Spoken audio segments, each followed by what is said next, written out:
지금 사실 그런 결과물들, 컨텐츠가 상당히 많이 비슷해지는 문제가 발생하고 있습니다. 아, 지금 이미요? 네, 네네. 이미 현실적으로 다가온 위기라고 저는 생각을 하고요. AI에게 저는 이렇게 먹힌다라고 얘기를 하는데 네네. 마케터들이 먹히는 경우들이 있습니다. 아, 자기가 피드백을 못하면 안 되는 거죠. 위기가 될 수 있어요. 제가 네. 생각하기로는 중간급 대행사들이 가장 큰 타격을 받고 음. 있다고 생각을 합니다. 뭐 신입 마케터에게 요구되는 능력이 바뀌었다고 생각은 들어요. 그래서 예전에는 어떻게 보면 잘 만드는 능력이 중요했다면 지금은 그러면 지금 말씀이 나온 김에 지금 AI가 들어왔잖아요. 그리고 앞으로 이게 비중이 더 커질 수밖에 없는데 이 중에 사람이 해야 되는 일이라고 했을 때 지금 말씀하신 판단하는 거 그런 거라고 할 수 있을까요? 그 외에 더 다른 것들이 있을까요? AI가 들어와도 여전히 이제 사람이 꼭 해야 되는 네. 일이라고 한다면 저는 세 가지를 좀 얘기를 할 수 있을 것 같아요. 첫 번째로 관계라고 생각합니다. 저는 지금 뭐 이제 사업을 하고 있기도 하면서도 글로벌 인플루언서 협회 대표로서 수백 명의 크리에이터들 그리고 브랜드와 기관까지 관계를 맺고 있는데요. AI는 앞서 말씀드렸던 그런 이메일은 대신 써줄 수 네. 있지만 이런 신뢰를 쌓는 악수나 그 현장에서의 눈빛이나 진심 어린 대화 같은 경우는 대신해줄 수가 없거든요. 그래서 이 관계가 사실은 저는 제일 먼저 떠올랐고 두 번째는 맥락에 대한 판단인 것 같아요. 그래서 브랜드가 지금 어떤 감정적 국면에 있는지 그리고 소비자가 이 메시지를 어떻게 받아들일지는 사실 AI가 완벽하게 읽지는 못해요. 아직까지는. 앞으로 어떻게 될지 모르겠지만요. 저도 이제 뭐 레드불에서도 그랬고 아이코스에서도 아티스트들과 협업하는 프로젝트를 많이 했었는데 이 프로젝트에서 브랜드 감수성과 예를 들어 소비자 감정을 동시에 잡아야 되는 네. 그런 기획을 했었어야 되는데 사실 그 판단은 뭐 브레인스토밍이야 아이디어의 부분에서는 AI한테 한번 쭉 맡겨볼 수 있지만 결국에 그 판단은 오롯이 사람의 몫이었었거든요. 그래서 그런 부분에 있어서도 맥락 판단이 아주 중요한 사람이 꼭 해야 되는 부분이라고 생각을 하고 마지막으로는 책임인 것 같습니다. 이게 캠페인이 잘못됐을 때 프로젝트가 잘못됐을 때 AI는 절대 사과를 하지 않아요. 그렇죠. 네. 브랜드의 얼굴이 되고 방향을 선택하고 결과에 책임을 지는 건 결국 사람이거든요. 그렇죠. 그래서 AI를 쓰더라도 책임은 사람에 있다라는 거 그거 너무 중요한 것 같아서 요즘 이것들 좀 많이 놓치고 있는 부분이 많아요. 사실 막 프로젝트는 그럴싸하게 해왔는데 물어보면 뭔지 몰라. 자기가 뭐 했는지 모르는 분들이 많아요. 그러면 안 되거든요. AI는 결국 이제 나를 투영해서 이제 도구로서 써야 되는 네. 도구로서 써야 되는 거지 다 맡기는 경우들이 요즘 많다 보니까 그런 책임에 대해서 요즘 좀 많이 간과하고 있는 것 같은데 전 책임이 또 엄청나게 중요한 사람이 꼭 해야 되는 그 일이라고 생각을 합니다. 그러니까 결국 책임진다라는 건 내가 이걸 완벽하게 꿰뚫고 있어야 된다라는 얘긴데 맞죠? 그냥 그럴듯한데라고 해서 피상적으로 이해하고 그거를 내버리고 그게 그 실제로 실현이 되는데 문제가 생겼을 때는 내가 그걸 확실하게 꿰뚫고 있지 못하니 어느 부분에서 어떻게 사과해야 될지도 잘 모르는 일들이 발생을 하기도 하는 것 같아요. 맞습니다. 그러다 보니까 뭐랄까 억울한 거죠. 그 사람은 AI가 하라는 대로 했는데 왜 내가 이렇게 되는데 사실은 AI가 하라는 대로 하면 안 되는 거잖아요. 그렇죠. 내가 하라는 대로 AI가 그 결과물을 내야 됐고 내가 그걸 판단해서 책임을 지고 내야 되는 거죠. 네네. 근데 지금은 말씀하신 것처럼 기대는 경우들이 많아졌고 AI에게 저는 이렇게 먹힌다라고 얘기를 하는데 네네. 마케터들이 먹히는 경우들이 있습니다. 아, 이게 뭔가 내가 하는 말보다 더 멋진 말을 쏟아내니까 그럴싸해 보여서 이 정도면 멋있는데 내가 피드백을 못할 정도의 뭔가가 나온 거예요. 네네. 자기가 피드백을 못하면 안 되는 거죠 사실. 그렇게 보자면 그러니까 결국 AI는 더더욱 발전할 수밖에 없고 데이터는 더 좋아질 수밖에 없고 그럼 지금 나오는 결과물보다 더 좋은 결과물이 나오게 되니까 결과적으로는 그냥 클릭할 수 있는 사람은 되게 비슷비슷한 결과물들을 좋은 결과물들을 받아들이게 되고 말씀하신 대로 또 그런 이거는 내 거보다 나은데 뭐 이럴 수 있잖아요. 이러다 보니까 그 어떤 그 결과물의 차이 이거가 점점 앞으로는 좀 비슷비슷해지지 않을까 하는 생각이 들기도 하거든요. 맞아요. 지금 사실 그런 결과물들, 컨텐츠가 상당히 많이 비슷해지는 문제가 발생하고 있습니다. 아, 지금 이미요? 네, 네네. 이미 현실적으로 다가온 위기라고 저는 생각을 하고요. 네. AI는 기본적으로 너무 잘 아시겠지만 평균을 잘 만드는 기계라고 그렇죠. 생각을 하거든요. 가장 많은 사람들이 좋아할 법한 거 그리고 가장 무난한 것들을 생성하게 훈련이 되어 있잖아요. 그래서 아무 개성 없이 AI 결과물을 그냥 올리면 브랜드들이 전부 비슷한 톤 그리고 비슷한 구성, 비슷한 이미지들을 갖게 되는 것 같아요. 저는 이거를 이제 AI 균질화 형상이라고 좀 표현을 하고 싶은데 이 문제를 피하려면은 브랜드의 고유한 그 페르소나와 그 언어를 사실 AI에게 철저하게 학습을 시켜야 된다고 생각을 합니다.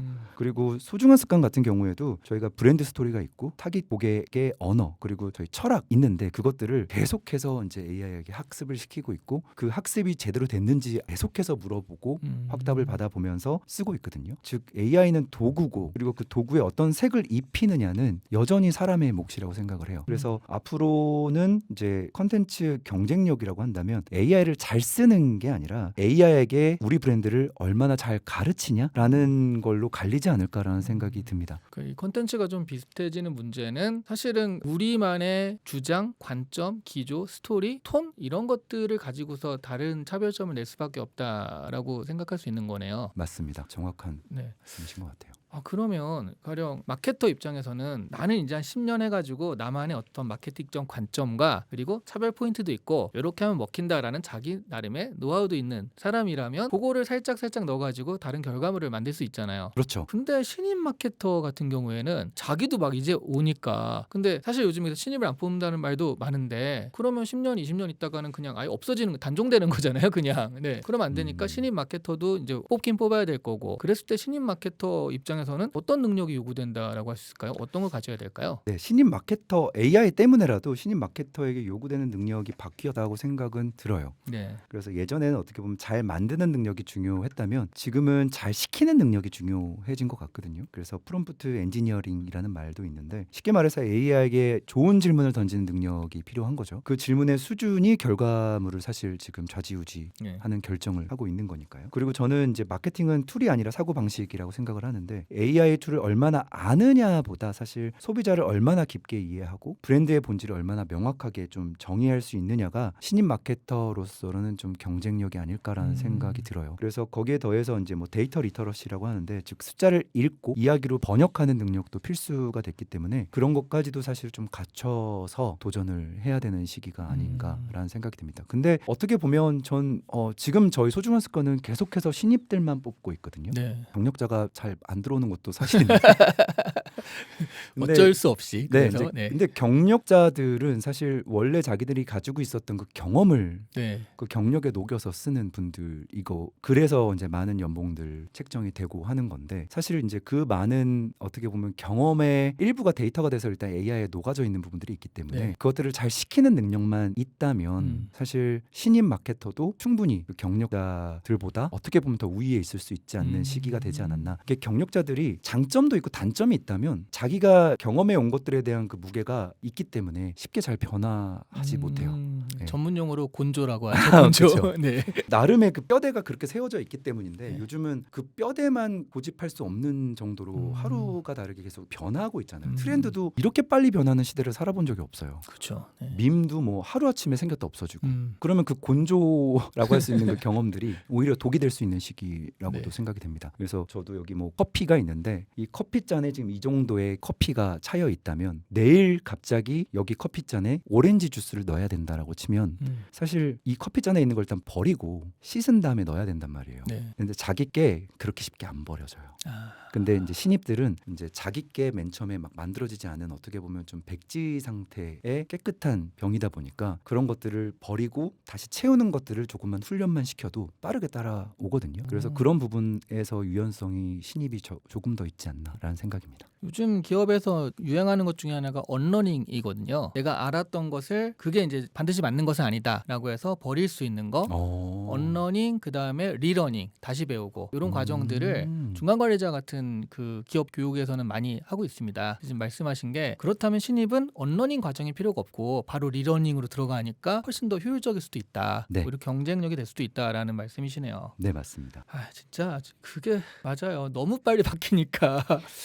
야, 이게 이 트렌드를 공부하는 것도 벅찰 수준으로 뭐 AI로 맞아요, 그 트렌드를 맞아요. 빨리 읽을 수 있다 쳐도 다 공부했다 싶을 때 또 새로운 게 나오니까 이게 너무 힘듭니다. 그러니까 얼마 전에 저희 아내가 이거 한번 해보라고 요즘에 바로 유행이다 그거 있죠. 네가 좋아 너무 좋아 뭐 이런 거 있잖아요. 맞아요. 요거를 그래서 요거를 제가 그거를 연습해가지고 일주일 있다가 담아내는 순간 이미 끝났다. 끝났죠. 그거는 네. 지금 그걸 보고 바로 올려야 되는 거 아니면 이거는 끝났다라고 했거든요. 맞아요. 이게 너무 빨라요. 그래서 네. 그래서 컨텐츠의 홍수 속에 살고 있기 때문에 이제 너무 어떻게 보면 컨텐츠 보는 것도 좀 지겨워질 정도로 너무 많은 것들에 좀 저희 뇌가 좀 혹사당하고 있는 게 네. 아닌가라는 생각이 듭니다. 뭐 좀 이게 이런 변화가 기회가 되면서도 또 씁쓸하기도 하고 그 위기와 기회가 동시에 찾아오는데 같은 사람한테 위기와 기회가 찾아오는 건 아닌 것 같아요. 어떤 사람한테는 위기가 찾아가고 어떤 사람한테는 기회가 찾아가는 거. 그 말씀하셨던 신입들한테도 이제 기회가 될 수 있는데 기존에 마케팅 대행사나 아니면은 프리랜서 같은 경우에는 이게 위기라고 볼 수밖에 없지 않나요? 그렇죠. 위기가 될 수 있어요. 제가 네. 생각하기로는 중간급 대행사들이 가장 큰 타격을 받고 있다고 생각을 합니다. 뭐 예전에는 저희가 뭐 콘텐츠 100개 제작이라고 한다면 정말 큰 프로젝트였거든요. 네. 근데 이제 그 브랜드가 AI로 직접 만들어 버리기까지 하니까 네. 특히 단순한 카피나 배너 디자인이나 뭐 이제 소셜 미디어 채널 운영 같은 경우는 이제 인하우스화가 좀 급속도로 진행이 되고 있는 것 같아요. 그래서 저도 이제 소중한 습관을 운영을 하면서 예전에 좀 외주로 맡겼던 작업들을 실제 이제 저희 직원들이 뭐 마케터도 아니었던 디자이너도 아니었던 이 친구들이 AI랑 함께 좀 내부에서 처리하고 있는 일들도 많이 생기기 시작했거든요. 요즘 공무원들 보면 공무원 교육 포스터 이런 거 보면 행정직 직원이 직접 만들거든요. 포스터를. 네. 그러니까요. 이게 그러니까 디자인 안에서도 어떠한 룰이 있어요. 이제 그뭐 구도라든지 네. 어떤 카피가 어디에 위치했을 때 어떤 크기로 했을 때 잘 읽힌다든지라고 하는 어떤 룰이 있는데 그런 룰들을 너무나 잘 이해하고 있는 AI가 이젠 그림까지 그려줘 버리니까 사실은 포스터 제작 하나 하는 건 너무 쉬워진 게 됐고 소셜 미디어에 하나 올릴 카드 뉴스도 이젠 뚝딱 정말 뚝딱하면 만들어질 정도여서 정말 예전에는 좀 대행사를 썼던 일들이 대부분 많이 인하우스화해서 하고 있는 것 같고 반면 좀 살아남는 대행사는 두 종류라고 생각을 하는데 최상위 전략 컨설팅 영역 네. 그리고 AI를 무기로 완전히 이제 재무장해서 소형 아주 애자일한 그런 대행사들. 그래서 중간 어딘가 있는 곳들은 정체성 위기를 겪고 있는 것 같고 이제 프리랜서 같은 경우도 마찬가지인데 AI를 잘 다루는 그 1인 마케터 한 명이 네. 예전에 그 팀 한 3명, 4명 정도의 네네. 역할을 해내는 시대가 됐기 때문에 정말 대행사 시장이나 프리랜서 시장이 급격하게 바뀌고 있고 누구에겐 기회가 네. 누구에겐 위기가 되고 있는 시점인 것 같습니다. 이렇게 보면 앞으로 한 3년 안에는 특히 마케팅 분야에서 엄청 변화가 일어날 것 같은데 마케팅이 사라지진 않잖아요. 있긴 있는데 그 안에서 마케팅 분야 안에서 어떤 업무는 사라지고 어떤 업무는 더 튀어나오고 그럴 수 있을 것 같아요. 혹시 뭐 마케팅 분야에서 좀 줄어들거나 아니면 위기가 있을 그런 분야라든가 그런 일들, 업무들 그런 건 어떤 것들이 있을까요? 가장 먼저 줄어들 거라고 생각하는 건 단순 콘텐츠 제작직 AI 이라고 딸깍이라고 생각을 해요. 하는 그런 네. 것들이요. 네. 그래서 초안 카피라이팅이나 네. 이제 기본 배너 디자인이나 네. 이제 정형화된 보도 자료 작성 같은 것들이요. 그래서 그 다음에는 이제 데이터 수집이랑 정리 업무 그리고 리포트를 취합해서 뭐 엑셀로 정리하고 네. 분석 요약하는 거는 이제 AI가 너무 잘해주고 있으니까 그 일은 줄어들 수밖에 없고 지금 이미 줄어들었다고 생각을 하고요. 그리고 중간 관리 레이어의 일부도 좀 줄어들 거라고 생각을 해요. 그래서 브리프를 전달하고 결과물을 취합하는 그 역할이 어떻게 보면 AI의 워크플로우로 지금 대체되고 있는 부분이 생기고 있어서 그런 것들도 이제 줄어들 것 같고 이제 명심해야 될 건 이제 직업이 사라지는 건 아닌 것 같아요. 네. 대신 업무 항목이 사라지는 거라고 생각을 합니다. 그래서 말씀하신 것처럼 마케팅이라는 직업은 남을 것 같습니다. 남을 수밖에 없고요. 다만 그 마케터가 하는 일의 구성이 완전 달라진다고 볼 수 있을 것 같아요. 네. 자, 그러면 우리 한 20년 차 마케터가 전망하는 대한민국 마케팅의 미래. 크다. 이거 되게 큰데 과연 뭐 3년, 5년 뭐 이렇게 AI가 도입된 그 대한민국 마케팅의 미래. 이거를 좀 간단하게 정리해서 말하자면 어떻게 볼 수 있을까요? 마케팅의 미래라. 너무 큰 질문을 제가 드렸습니다. 네. AI는 마케팅을 어떻게 보면 민주화하는 도구라고 생각을 해요. 그렇죠, 그렇죠. 그게 예전에는 좀 대기업만 할 수 있었던 그러네요, 맞아요. 그런 캠페인 수준을 이젠 개인도 챌린지- 해낼 수 있는 챌린지 같은 경우도 그 그렇죠. 몇몇 사람 할 수 있었는데 요즘은 아이디어만 있으면 그거를 자기가 밀 수도 있잖아요. 맞아요. 네. 그런 거죠. 그래서 이 민주화된 시장에서 이제 성공을 하려면 이제 꼭 필요한 거는 저는 딱 하나 있다라고 생각하는 건 대체 불가능한 관점을 가져야 되는 것 같아요. 그래서 AI가 절대 갖지 못하는 건 이제 우리가 살아온 그 경험과 실패한 기억과 현장에서 느끼는 그런 감각이라고 생각을 하거든요. 그래서 저는 이제 레드불에서 어떻게 보면 문화를 만드는 일을 했었고 그 아이코스라는 담배 시장에서는 성인 소비자의 좀 감정을 다루는 일들도 했었었는데 그다음에 앱솔루트라고 하는 주류 회사에서는 전 세계를 좀 아우르는 컨텐츠를 번역하는 일을 좀 했었던 것 같아요. 근데 그 경험들이 쌓여서 지금 제 판단력이 된 것 같거든요.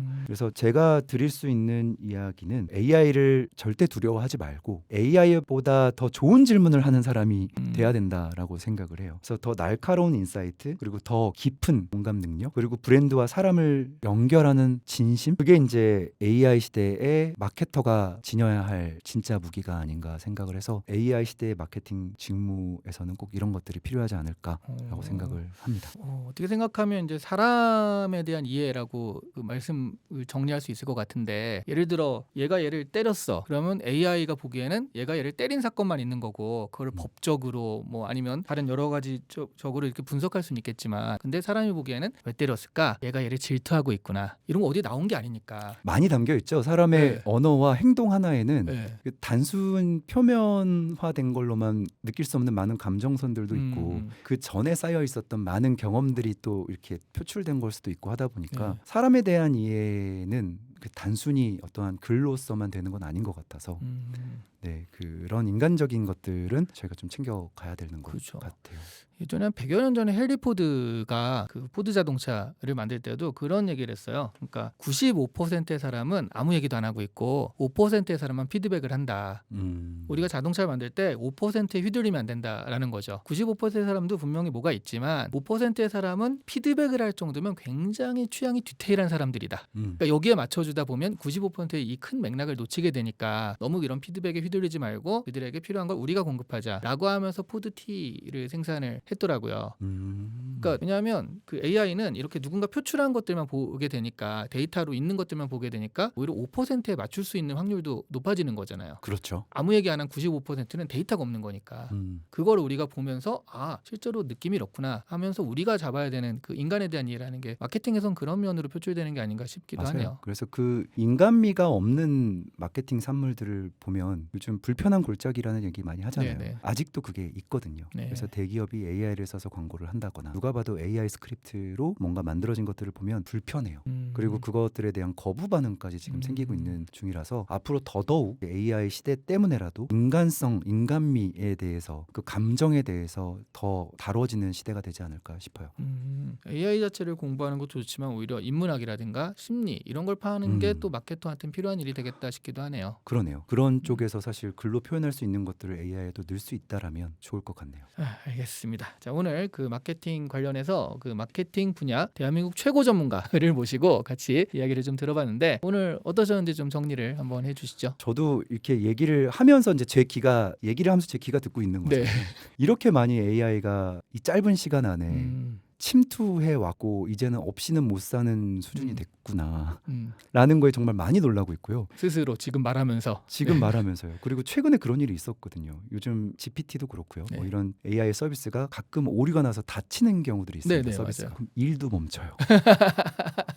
언제 그랬다고 갑자기? 옛날에 카톡 멈추면 사람들이 다 연락 안 되고 막 이렇듯이. 네, 그래서 일이 멈추는 거예요. 그래서 이게 이제 조심해야겠다. 네. 내가 언제 갑자기 이 정도 의존을 했다고 AI 서비스가 멈춘다고 일이 멈추나. 네. 정말 빠르게 변화한 것 같고, 근데 뭐 이 변화는 저희가 뭐 어떻게 저지할 수 있는 것도 아니고 잘 활용해야죠 이제는. 네. 알겠습니다. 오늘 누구보다 AI를 빨리 쓰기 시작해서 지금은 아주 자유자재로 활용하면서 각 분야의 대표까지 오르신 우리 주성균 대표님과 같이 이야기를 나눠봤습니다. 뭐 꼭 방해한다, AI 거부한다 그런 개념이 아니라 AI를 잘 쓰시는 분도 나름 AI에 대해서 저희가 대응을 하고 있는 거잖아요. 뭐 그리고 그거 말고 그러면 인간의 어떤 점들은 장점은 이거다라고 해서 또 그걸 개발하고 계신 분도 있고, 여러분들을 모시고 그 인사이트를 나눠보는 시간을 앞으로 계속 가지도록 하겠습니다. 주성균 대표님 오늘 나와주셔서 감사하고요. 네, 다음에 초대해 주셔서 또 좋은 감사합니다. 기회 뵙도록 하겠습니다. 네, 감사합니다. 감사합니다.